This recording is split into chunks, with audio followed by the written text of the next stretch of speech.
B.Free provides financial workshops to help you change the way you think about money, become more fiscally responsible, and provide practical tools to jumpstart and empower you financially.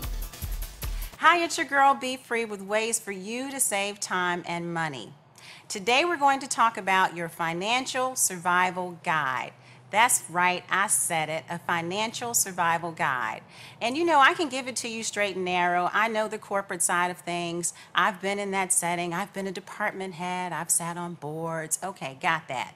But I also know that I need to meet you where you are oftentimes. So I just need to break it down to you. I'm still that chick that's from Detroit. Oh yeah, I lived in New York. That's what's up. And I've been in Atlanta for some time. So I can give it to you both ways, and that's what I plan to do today. So that financial survival guide first starts with a log, and pretty much I want you to write down your assets and your liabilities. So it's already time for me to break it down. Your assets, that's your money coming in, that's what you get paid, whatever you bring home. Your liabilities, on the other hand, that's your money going out. Those are the people you owe. So that's the easy part.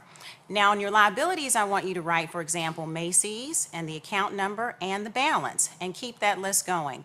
Also include your debit cards, because it's always good to have a log because you don't know if you're going to be out of town. It's just good to have that information.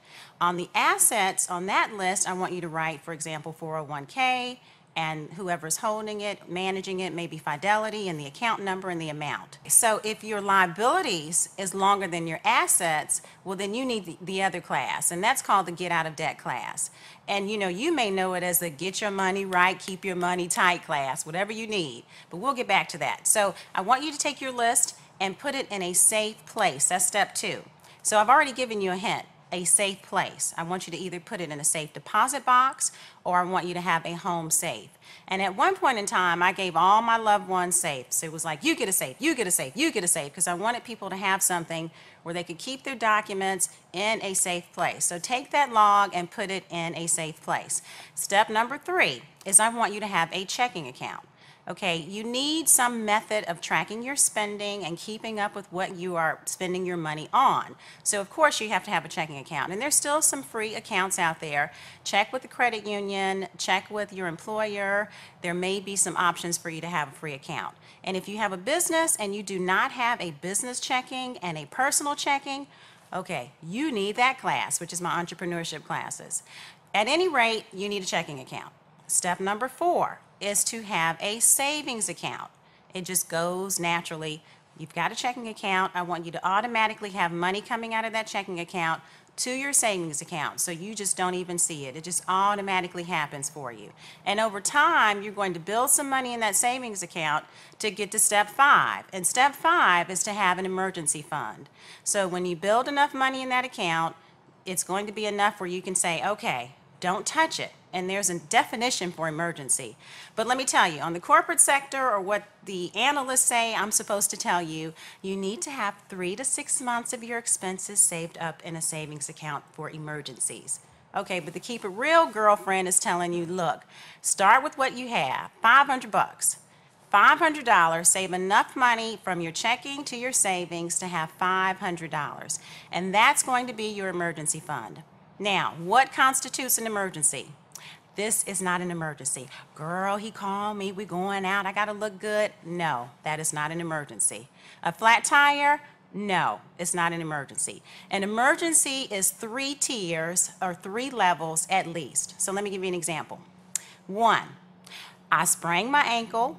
2, and I can't get to work. 3, I don't have vacation time. And 4, my rent is due. Okay, if all of those things happen on one day, in one occurrence, that's an emergency. If it's not at least 3 levels or more, you don't have an emergency. You have a situation. You have an event that's going to pass. So make sure before you take that $500, because again, that's going to increase over time, ask yourself, is this an emergency? So once you've got that emergency fund going, I want you to get that to a point where eventually you do have 3 to 6 months of your expenses. And you must have insurance, which is the next step.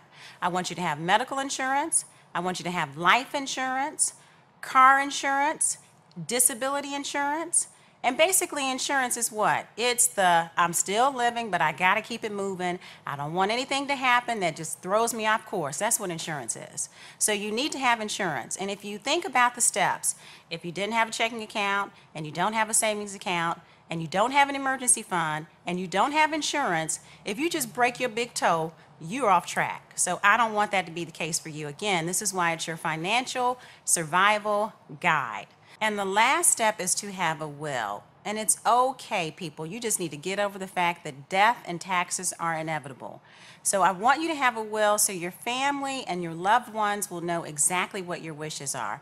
And for me, I'm actually a member of the Cremation Society of the South, which means my family at the untimely of my passing, which it will be untimely because I didn't plan for this, will be able to take that membership card, and you only pay one time for your life. You just pay a one-time fee. But they can take that membership card and get discounts at various funeral homes and services across the country.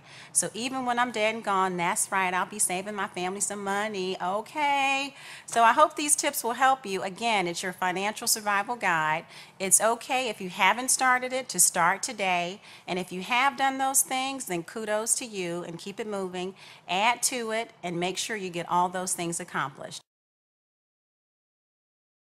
With her bold, funky, eclectic chic style, she introduces as Nikita Presley, a Southern-bred fashion icon from Louisiana.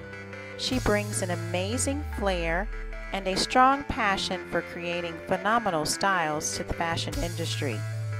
Nikita's countless years of experience and professionalism has awarded her to become one of the most sought-after fashion stylists in the industry. Niki P of Cafe Fashion will show you how to transform your look, most of the time with the clothes you already have. She will change any fashion con to a fashion icon.